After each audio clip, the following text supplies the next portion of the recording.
Hi friends, once again welcome back in our educational channel, that is SYJC Electronics. Friends, this is our video lecture number 129 and this is our sixth video of our sequential logic circuit, that is clock D flip-flop. What is clock? So clock, when we are applying a square pulse in digital instruments, in digital field, this square pulse is known as a clock pulse. And this clock pulse is used for the synchronization of sequence of operation. That is a clock pulse. And when this clock pulse is used in the flip-flops, it is known as a clock flip-flop. In previous video lecture, we had studied clock RS flip-flop. And in this video lecture, we are going to study the next type, that is clock D flip-flop. What is clock D flip-flop? The logic diagram or a construction diagram of clock D flip-flop is now going to display on your screen. From this diagram, it is clear that similar to clock RS flip-flop, two AND gates are used. And the data input, that is the D input, is applied to these AND gates. The data input is directly connected to the input terminal of first, that is upper AND gate, while the complement of the data, that is a D complement, that is connected to the lower AND gate through the NOT gate, or that is an inverter. And that inverter converts the complement of input. So the input applied to that second AND gate is now complement of input, that is D complement. Then the second input of both the AND gates are connected to each other, they are short circuited, and a common input, that is a clock input, is applied to that terminus. So the clock input is common to that both the AND gates. Output of AND gate drives set and reset terminals of RS flip-flop. The upper AND gate drives the set terminal of RS flip-flop, while the lower AND gate drives the reset terminal of RS flip-flop. So that is the constructional diagram or construction of our clock D flip-flop. Now we are moving toward the working, how this clock D flip-flop is used to store the data. The first condition, that is when clock input is low. When clock input is low, whatever may be the data input, the output of both the AND gate remains low. Therefore, the set and reset inputs are at low level and the flip-flop remains in last.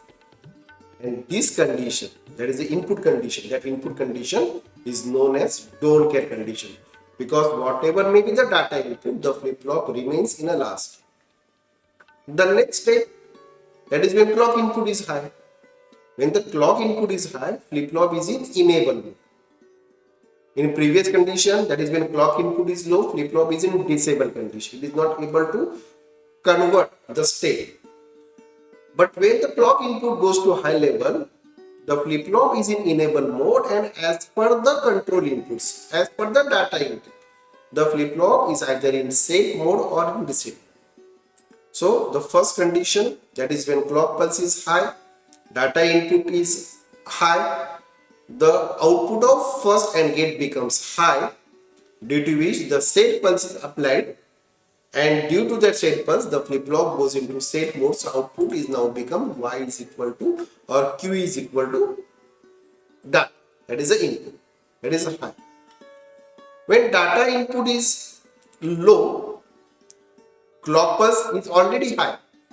When data input is low, the output of first AND gate, that is the upper AND gate, becomes low, while the output of lower AND gate now goes to high level.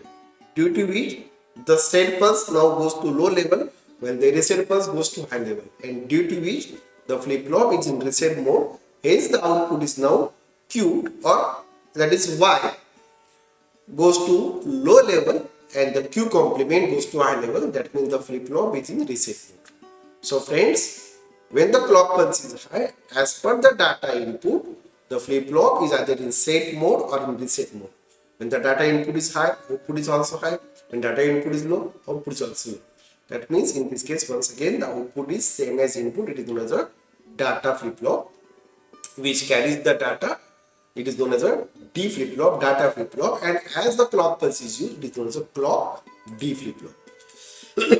The symbol of clock D flip-flop is going to display on your screen. From this symbol, it is clear that it is the data input and the clock input that is square pulse is applied to this flip-flop. It is a clock flip-flop, clock D flip-flop. The outputs are Q and Q complement. Now the truth table. From this truth table, it is clear that there are two inputs, that is a clock input and the data inputs. When clock input is at low level, the data input don't care state, which is denoted by cross mark. It is in don't care state, so output of flip-flop remains in a last state, that is a previous state. When clock input is high, data input is low, the flip-flop is in reset mode. So Q goes to low level and Q complement is 1. So Q is same as input, that is data. So data is 0, Q is also 0.